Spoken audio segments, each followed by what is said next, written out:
Hello again. We are going to finish this part of this page, which is page 151, talking about another nucleic acid that we have in our bodies, which is the RNA. Okay, ribonucleic acid. Remember that we said that the DNA was made of sugar that we call deoxyribose, no? And it was a phosphoric acid and a nitrogenous base.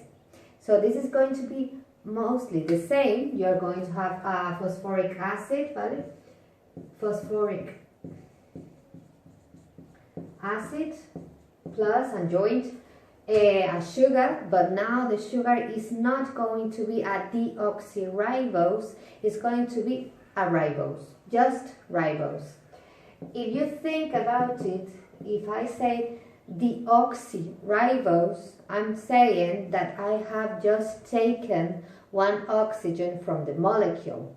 So here you have all the oxygens that belongs to that molecule, and deoxyribose is going to have one oxygen less. So here you have the ribose and then the nitrogenous base.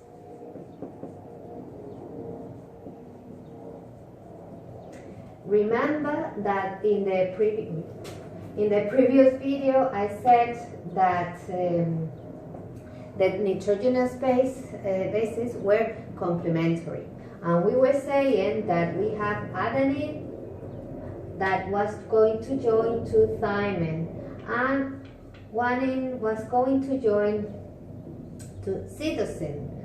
That was in DNA, but now here something else changes.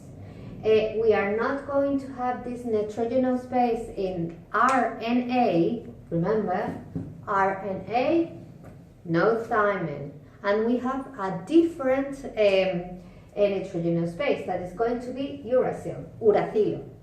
Okay, so everything, the complementary bases are going to be the same. The adenine is going to join with 2 hydrogen bonds to the uracil, and the guanine and the cytosine is not going to change anything about them. They are going to be joined by these 3 bonds of hydrogen bonds. Right? So more or less this is the structure of the RNA. We are going to find in our body different types of RNA. One, for example, is going to be ribosomal RNA.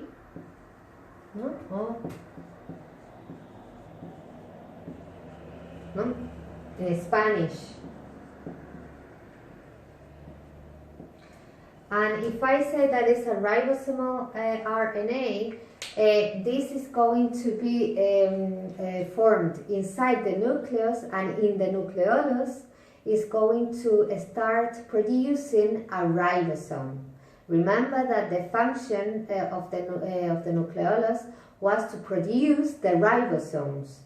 So to produce ribosomes, what do you need? You need RNA, ribosomal RNA, and then another proteins that are histones that we know about them, right? So we need those 2 things. So the function of this RNA to produce ribosomes. This is not very difficult, no? Then we have another one, which is going to be the messenger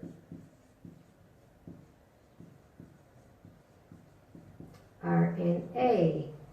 In Spanish is ARN, mensajero, and we put it like this. The name of this RNA is perfect for its function. Why? Because this RNA, we are going to produce it from our DNA, and what is it going to do? It's going to give information outside the nucleus. It's going to take information outside the nucleus to form to produce a protein. So it's like a recipe, no? A recipe with the ingredients to produce a protein. So this is the main function of the messenger RNA. we have information from the DNA and we take it outside to the cytoplasm. Okay?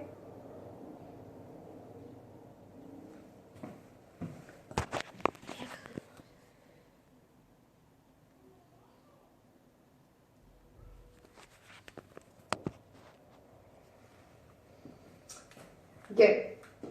The last RNA that we are going to study is going to be the transfer RNA. This is one of the most abundant RNAs that we are going to have. And the transfer RNA, this is going to be formed of course from the DNA, but it's going to be outside the in the cytoplasm, outside the nucleus. And why is this special? Because they are this is going to be attached, well, in Spanish we put it like this, okay? What is this? Why is it special? Because attached to it, we are to this type of RNA, we are going to have amino acids, which is the main molecule of all the proteins, the smallest molecule of a protein. I don't know if you remember, but amino acids, if you join amino acids, you are going to form a protein. So this RNA is going to have attached amino acids, and when we talk about translation, traducción en español, they are going to have a very essential function. Okay? So basically for today, I think this is enough information, and probably you can have some questions about it. If you have any, just please ask and study. I'll see you tomorrow. Okay? Bye-bye.